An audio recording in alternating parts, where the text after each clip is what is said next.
মহরের ক্ষেত্রে মনে রাখতে হবে, মহরের সবচেয়ে নিম্ন পরিমাণ হলো 10 দিরহাম শরীয়তের পরিভাষায়, আর সর্বোচ্চ পরিমাণে কোনো নির্দিষ্ট সীমা রাখা নেই। তবে 500 দিরহাম, যেটা নাকি মহরে ফাতিমি বলা হয়। অনেকে মহরে ফাতিমিটাকে আবশ্যক মনে করে, মহরে ফাতিমি ছাড়া বিয়ে হয় না, এই ধারণা ভুল। হ্যাঁ, মহরে ফাতিমি যেহেতু রাসূলুল্লাহ সাল্লাল্লাহু আলাইহি সাল্লামের বিয়েগুলোতেও মহরে ফাতিমি ছিল, এবং মা ফাতেমা রাদিয়াল্লাহু তাআলা আনহার বিয়েতেও মহরে ফাতিমি ছিল, সেই হিসেবে কেউ যদি সেই মহব্বতে মহরে ফাতিমি নির্ধারণ করে অবশ্যই সওয়াব পেয়ে যাবে। কিন্তু এটা নয় যে মহরে ফাতিমি ঠিক না করলে বিয়ে হবে না, এটা নয়। বিয়ের মধ্যে মহর নির্দিষ্ট করা লাগে। মহর যদি আপনি নির্দিষ্ট নাও করেন, অটোমেটিক শরীয়তের পক্ষ থেকে একটা মহর অটোমেটিক বসে যাবে, ওটাকে বলা হয় মহরে মিছিল। অর্থাৎ একটা মহর নির্দিষ্ট করবে। যদি কোনো কারণে নির্দিষ্ট না করেন বা নির্দিষ্ট করতে ভুলে যান, তাহলে আপনার বাবার আত্মীয়, আপনার ফুফু বা আপনার বোনের এই জাতীয় আত্মীয়দের বিয়েতে কি পরিমাণ মহর ছিল, ওই মহরটা অটোমেটিক আপনার বিয়েতে এসে বসবে। এটাকে বলে মহরে মিছিল। বাকি মহর নির্দিষ্ট করে নেওয়াই ভালো, এটা করা লাগে, এটা জরুরি। এই ক্ষেত্রে যেটা হয় যে আমরা বিয়ের আগে মহর নিয়ে কথাবার্তা বলতে বসে অনেক সময় মহরের ক্ষেত্রে বিয়ে ভেঙেও যায়।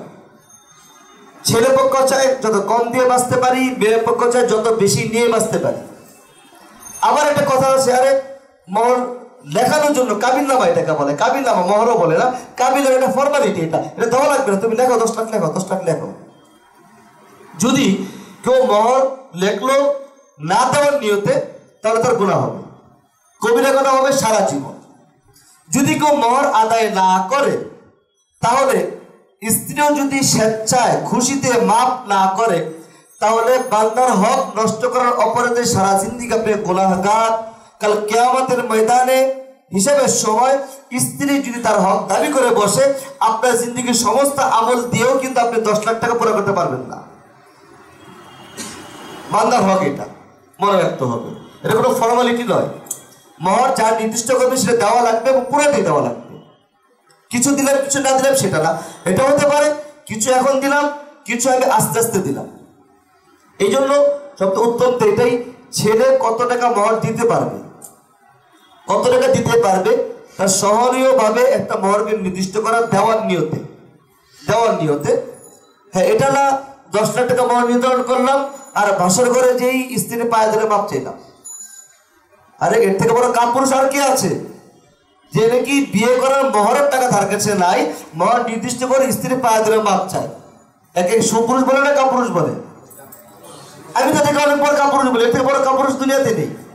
এ কেমন কাপুরুষ, স্ত্রীর কাছে মাপ চায় মহরের জন্য, তাও অন্য কোনো কিছুর জন্য না। কাজেই স্ত্রীর কাছে মাপ চাওয়া নাই। আর এই মাপ চাওয়াটা এমন যে স্ত্রী এমন একটা বেকায়দায়, আজকের রাত্রটা এমন বেকায়দায়, সে যদি বলে না মাপ করি নাই, হুট করে বলে দেবো আনকালচার, বলে দেবো এটা আমরা। কেন আনকালচার, এটা কার কাছে বলবো না, তাই না? সবাই যখন কেন কেন, আরে বাসর করে যাই ঝগড়া লাগছে এর সাথে, আমার কিনে ঝগড়া লাগছে, অনেক বিষয়গুলো বলা যাবে না, অনেক বিষয় বলা যাবে না, বললে ধরা খাবে না আপনি। বিষয়টা এমন, আমাদের এলাকায় একটা আড্ডা মানসার এক হুজুর হাফিজ সাহেব, এখন শিক্ষক, তিনি একটা দোকান দিয়েছিলেন কনফেকশনারি।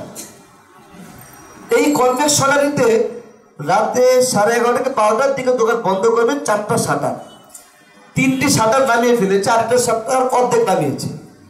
এই মুহূর্তে 2জন লোক এসে, হুজুর একটু ভাঙতি 500 টাকার নোট, রিক্সা ভাড়া দেবো, ভাঙতি নেই। হুজুর মানুষ দিলটা নরম আছে, ঠিক আছে দিচ্ছি, দোকান বন্ধ করবো, ভাঙতি টাকা দিয়ে নোট নিতে পারলে ভালো, পকেট হালকা থাকবে। হুজুর ক্যাশের দিকে ঘুরছে ভাঙতি নেওয়ার জন্য, 2জন লোকই ফটাফট ভিতরে ঢুকে শাটার নামাই দিল। নামাই দিল, কি কি আছে দেন, ক্যাশে সব নিয়ে নিছি, ক্যাশে যা ছিল, মোবাইলটা দেন, আর কি ছিল সব নিল। নেওয়ার পরে একজনের হাতে পিস্তল, আরেকজনের হাতে একটা চাকু। হুজুর আমার ছোট ভাই, নিলাম আর কি, কিন্তু নিলাম ছোট ভাই, মনে করেন ছোট ভাইরা আবদার করে না, এই আবদার করলাম, খুশিতে দিচ্ছেন তো, এই জায়গায় পিস্তল ধরা, এখানে চাকু ধরা, খুশিতে দিচ্ছেন তো? জি জি খুশিতে দিচ্ছি।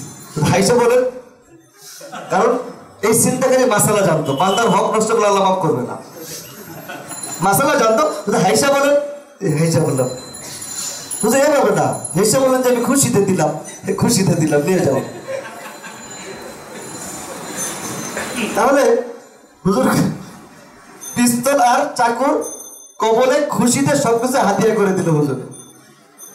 আপনার অবস্থা হচ্ছে এটা যে এই রাত্রিতে স্ত্রী মাপ না করে উপায় নেই, সারা জিন্দিগির কলঙ্ক লেগে যাবে স্ত্রীর পিঠে কপালে। কাজী বাধ্য হয়ে সে অশান্তি করতেছে না, মাফ করে দিচ্ছে, এটা ঠিক না। হ্যাঁ, মহর যেটা দিবেন নির্ধারণ করবে, সেটা দেওয়ার নিয়ত করবেন এবং পুরাটাই দিবেন, দেওয়ার নিয়ত করবেন এবং পুরাটাই দিবেন। এই জন্য আমি সিস্টেম বলে দিলাম, সহজ করে দিলাম আপনাদের জন্য। এখন যা পারেন নগদ তা দিবেন, বাকিটা আপনি প্রয়োজনে আপনি স্ত্রীর নামে একটা ব্যাংক অ্যাকাউন্ট খোলেন, প্রতি মাসে তার জন্য কিছু টাকা জমিয়ে দেন, তাকে বলে দেন যে তোমার জন্য আমি অ্যাকাউন্ট খুলেছি, এখানে মহরটাকে দিয়ে দেবে, একসাথে দিতে পারছি না, পরে দিয়ে দিলাম, মাপ চাওয়ানো দরকার নেই। কিন্তু অধিকাংশ ফ্যামিলিগুলোতেই মহর দিচ্ছে না, এবং এটা বিশ্বাস না হয়তো আপনি আজকে আপনার বাবা, আপনার দাদা, নানাদেরকে জিজ্ঞাসা করবেন, আপনার মাকে জিজ্ঞাসা করবেন, দাদি নানিকে জিজ্ঞাসা করবেন যে দাদি দাদাকে মহর দিছিল, এই যে প্রশ্ন করলে দেবেন দাদি লজ্জা পেয়ে যাবে, এটা চায় না, এটা চায় না। কারণ আগের গ্রামে মহিলারা জানে যে এটা একটা ফর্মালিটি লেখায়, চেতে হয় না, ছেলে বেয়াদবি হয়। এটা দাদির কাছে চাইলে দেবেন, দাদি যদি গ্রামের মহিলা হয় সে লজ্জা একবার শেষ হয়ে যাবে, আপনাকে থাপ্পড় মারবো, এইগুলো কইতে হয় না, কইতে হয় না, এগুলো চাইতে হয় না, দেয় নাই। তার মানে দাদি মাসরাও জানে না, সে মাপও করে নাই, সে তার হক পায়ও নাই। যদি স্বামী মারা যায়, যদি মারা যায় তাহলে স্বামীর ওয়ারিস যারা আছে তাদের উপর এটা ফরজ হয়ে যায় যে প্রথমে ওই দাদির বা ওই স্ত্রীর মহর আদায় করে বাকি সম্পদগুলো মিরাস হিসেবে বাটোয়ারা করবে। যদি স্ত্রী মারা যায় আগে, স্বামীর আগে, তাহলে স্বামী এই মহরের টাকা স্ত্রীর ওয়ারিস যারা আছে তাদের মাঝে এটাকে সমানভাবে বাটোয়ারা, সমানভাবে বলতে মিরাসের সূত্র অনুযায়ী ওইভাবে বাটোয়ারা করে দেওয়া লাগবে। কাজে এই বিষয়ে আমাদের খেয়াল রাখা লাগবে। মহরটা আমাদের অবশ্যই সহনীয় হওয়া চাই, সহনীয়, খুব উঁচু মাপের না বা খুব নিচু মাপের না। আমাদের সমাজে উঁচু মাপের কেন করে, এর একটা কারণ আছে। কারণ হলো এটাই যে অনেক মেয়ের বাবারা তার মেয়ের সম্পর্কে এতটুকু নিশ্চিত না যে আমার মেয়েকে বিয়ে করে এই জামাই বাবাজি শান্তি পাবে, যে কোনো সময় জামাই বাবাজি আমার মেয়েকে ছেড়ে দিবে আমার মেয়ের নির্যাতনে, তখন যেন মহরের টাকা দিয়ে তাকে ঠেক দিতে পারি, মহরের টাকা দিয়ে ঠেক দিতে পারি। এবং অধিকাংশ ফ্যামিলি এই নিয়োগ করে মহর দেওয়া লাগবে না। এই মহরটা কখন কাজে লাগবে? যখন ডিভোর্স হবে বা যখন তালাক দিবে, তালাকের সময় কাজে লাগাবে হাতিয়ার হিসাবে। এই জন্য মহরটাকে মোটা অঙ্কের করে। ভাই আপনি এমন ছেলেই বা কেন হলেন যে বিয়ের সময় আপনাকে বিয়ে ভাড়া নিয়োগ করা লাগে? আর আপনি বা আপনার মেয়েকে এমনভাবে কেন গঠন করলেন যে বিয়ে দেওয়ার আগেই এই মেয়েকে জামাই ছেড়ে দিবে এই কল্পনা করা লাগে? কেন আপনি নিয়োগ করছেন? এই নিয়োগ করে না, নিয়োগ করলে তো দুদিন পর থেকে দুইজনে তালাশ করতে থাকে, কি কারণে? বিবাহ ভাঙবে। আবার 5 বছর পর্যন্ত বাচ্চা নেয় না, ট্রাই করে, মিলছে কিনা ট্রাই করে, 5 বছর পরে ট্রাই করা শেষ, এখন ছাড়াছাড়ি হয়ে যায়, বাচ্চা যেতে হয় নাই, কোনো ডকুমেন্ট নেই, বাস আরেক জায়গায় বিয়ে বসছে। আর ছেড়ে দিলে লাভ, ওই যে কাবিন নামা পরে বিয়ে যাচ্ছে। এই ধারণাটা আমাদের ভিতর থেকে দূর করা লাগবে। এই মহরটা পুরোটাই হলো বিয়ের সাথে সম্পৃক্ত, বিয়ে হলে এটা দেওয়া লাগবে। এটা তালাক দিলে দেওয়া লাগবে এমনটি নয়। অনেকে এই বিশ্বাস তালাক দিলে দেওয়া লাগবে, অন্যথা দেওয়া লাগে না। তালাকের সাথে তালাক না দিলেও এই মহরটা পুরো দেওয়া লাগবে। মহরের মধ্যে একটা পরিমাণ থাকে মহরে মুআজ্জাল, আর এটা থাকে মহরে মুআজ্জাল। কাবিনা মধ্যে আপনারা দেখবেন মহরে মুআজ্জাল যেটা নগদ পদেও, আর এটা মহরে মুআজ্জাল যেটা বাকি থাকে। অর্থাৎ মহরে মুআজ্জাল নগদ যেটা দিচ্ছে স্বর্ণ অলঙ্কার হিসাবে অথবা টাকা ক্যাশ চাই দিচ্ছে।